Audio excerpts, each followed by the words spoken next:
Chirala railway స్టేషన్లో మన inspection అయిపోయింది. ఇన్స్పెక్షన్ చేసిన తర్వాత ఇండియన్ రైల్వే ఆఫీసర్స్ రివ్యూ చేశాను. ఈ రివ్యూ చేసేటప్పుడు మనకి పార్లమెంట్ వెళ్ళే ముందు, పార్లమెంట్ నుంచి వచ్చిన తర్వాత అలవాటు ప్రకారంగా నేను ప్రతిసారి ఇన్స్పెక్షన్కి వస్తూనే ఉంటాను. అటు Chirala railway station, Bapatla railway station, Nepalli railway station 3 నేను ఇంటికి ఇన్స్పెక్షన్ చేస్తూనే ఉన్నాను గత సంవత్సరాల నుంచి. కొన్ని చోట్ల ఇంప్రూవ్మెంట్ ఉంది, కొన్ని చోట్ల ఏ మాత్రము ఇంప్రూవ్మెంట్ లేదు. ముఖ్యంగా చీరాల రైల్వే స్టేషను చాలా నెగ్లెక్టెడ్గా ఉంది. ఎన్నిసార్లు చెప్పినా ఇండియన్ రైల్వే ఆఫీసర్లు దాన్ని పట్టించుకోలేదు. సో అందుకే నేను కొంచెం సీరియస్ అయి మాట్లాడదలుచుకున్నాను. చెప్పాను కూడా, మాట్లాడాను కూడా. ముఖ్యంగా ఏమిటంటే ప్లాట్ఫామ్ నెంబర్ 1 నుంచి ప్లాట్ఫామ్ నెంబర్ 3కి వెళ్ళేటప్పుడు ఒక 6 ఫుట్ ఓవర్ బ్రిడ్జ్ అని ఇంతకుముందు ప్లాన్ చేస్తున్నారు. ఆ ఫుట్ ఓవర్ బ్రిడ్జ్ కోసం ఎక్స్కవేషన్ చేశారు. ఇక్కడ ఎక్స్కవేషన్ చేశారు, అక్కడ కూడా ఎక్స్కవేషన్ చేశారు. ఆ చేసినప్పుడు సుమారుగా ఒక 30 feet by 30 feet by 12 feet 12 అడుగులు లోతులు పోయి సంవత్సరం కంటే పైనుంచి అలాగే వదిలేశారు. అది కోఆర్డినేషన్ ఇష్యూస్ అనుకోండి. ఈ కేబుల్ ఉందని కాంట్రాక్టర్ అంటాడు, అది కేబుల్ ఇస్తారు, మళ్ళీ వచ్చి ఇంకొక కేబుల్ అంటాడు. అన్నీ ఒకసారి చెప్పచ్చు కదా. 3 నెలలకు ఒకసారి అది కొత్త కళ వస్తుంది. కళ వచ్చినప్పుడు చెప్తారు ఇంకో కేబుల్ ఉంది, ఆ కేబుల్ చెప్పి కాంట్రాక్టర్ టోటల్గా విఫలమయ్యాడు. చాలా డిలే చేస్తుంది. ఆ కాంట్రాక్టర్ డిలే చేస్తున్నప్పుడు అధికారులు ఏమి దాన్ని పట్టించుకోవచ్చు.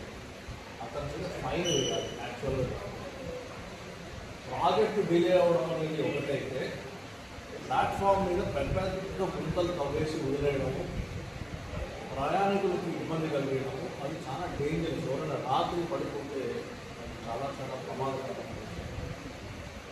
మళ్ళీ లోపల కేబుల్స్ కూడా ఉన్నాయి కాబట్టి నేను చాలా ఆ విషయంలో చాలా వరీడ్గా ఉన్నాను. అందుకే పదే పోయి చెప్తూనే ఉన్నాను.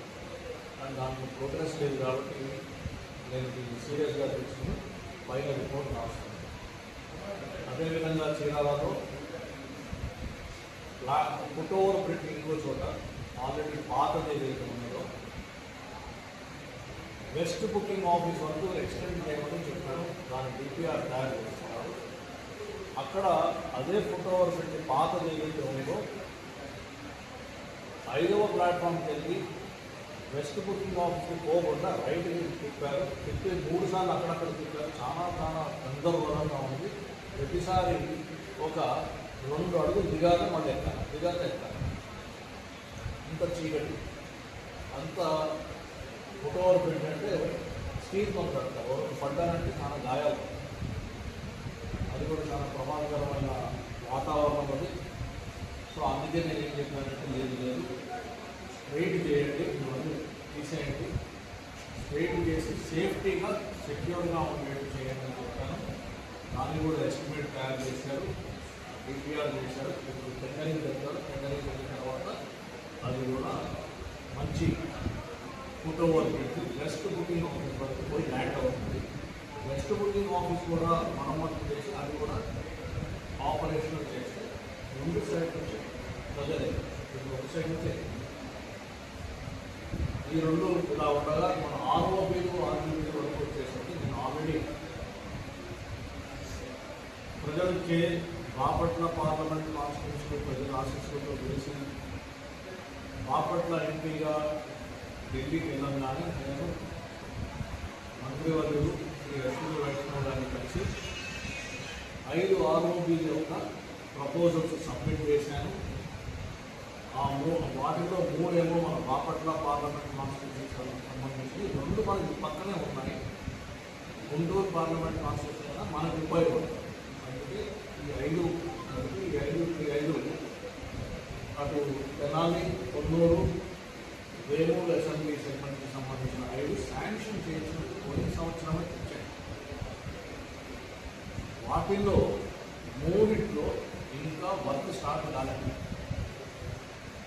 ఇప్పుడు టెండర్ వేస్తారు. దాంట్లో ఒక చిన్న ల్యాండ్ ఎక్విజిషన్ ఇష్యూ వస్తే దాన్ని మళ్ళీ రివైజ్ చేసి నేను దానికి సొల్యూషన్ ఇచ్చాను. ఇప్పుడు దాన్ని టెండర్ వేస్తున్నారు. ఆ 3 ఆర్ఓలు మన వేమూరు కాన్స్టిట్యూషన్లో చుండూరు దగ్గర ఒకటి, వేల్పూర్ దగ్గర ఒకటి, మూడోది వచ్చేసి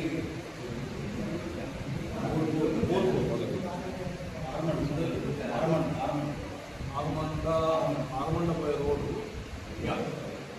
ఈ 3 చోట్ల ఇప్పుడు టెండర్ పూర్తి చేసి అవన్నీ కూడా స్టార్ట్ చేశారు.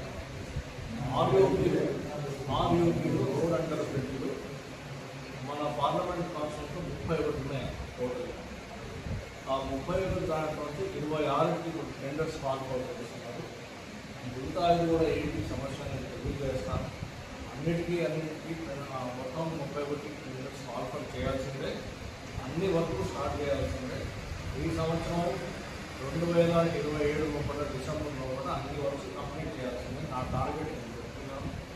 అది పదే ఎవ్రీ 3 months వస్తాను, అన్ని చోట్ల తిరుగుతాను. ప్రతి ఆరోగ్యకి పోయి టచ్ చేసి ఇన్స్పెక్షన్ చేస్తాను. చేసి ఎక్కడైనా పని సరిగా క్వాలిటీ బాగా లేకపోయినా క్వాలిటీ వర్క్ బాగుండాలా, తర్వాత స్పీడ్ సరిగ్గా లేకపోతే నేను వర్క్లు ఊరుకునేది లేదు. చాలా తీవ్రంగా దాన్ని స్పందిస్తాను. ఇదే విధంగా రైల్వే స్టేషన్లు వసతులు ఏవైతే ఉన్నాయో ముఖ్యంగా మహిళలకి, వృద్ధులకి ఎక్కడైనా ఏమైనా కంప్లైంట్ ప్రాబ్లం ఉంటే వెంటనే నాకు చెప్పచ్చు. మన వాట్సాప్, మన సోషల్ గ్రూప్స్ అన్నీ ఉన్నాయి, మన సోషల్ మీడియా గ్రూప్స్ ఎక్కడైనా చెప్పచ్చు. ఎంత పెద్ద సమస్య అని ఏమి రంగాలు లేదు, అది ఖచ్చితంగా సాధిస్తాము. ఎంత డబ్బైనా సరే పబ్లిక్కి, ప్రజలకి, ప్రయాణికులకి, రైల్వేస్కి నమ్ముకున్న సాధారణ కుటుంబాలకి, సాధారణ ప్రజలకి వాళ్ళకి అన్ని రకాలుగా సదుపాయాలు ఉండాలి. సురక్షితంగా వాళ్ళు ప్రయాణం చేసి వాళ్ళ గమ్యం చేరుకునేటట్టు ఒక కొత్త ఫీలింగ్ కూడా. ఇప్పటివరకు ఏంటంటే రైల్వే సెక్టర్ పాతపడతాయి రేపులు అది అని కాకుండా airport style, mini airport style మనం కొత్త ఎక్స్పీరియన్స్, కొత్త ప్రజలకు మనం వేయాలి. ఆ దిశలో మనం పనిచేస్తాము. బ్రహ్మాండంగా మనం చూస్తూ ఉంటే ఎన్నో సంవత్సరాల నుంచి చూస్తున్నాం ఇండియన్ రైల్వేస్లో పార్లమెంట్ కాన్స్టిట్యూన్సీలో ఇప్పుడు జరుగుతున్న పనులు సడన్గా ఎందుకు జరగలేదు.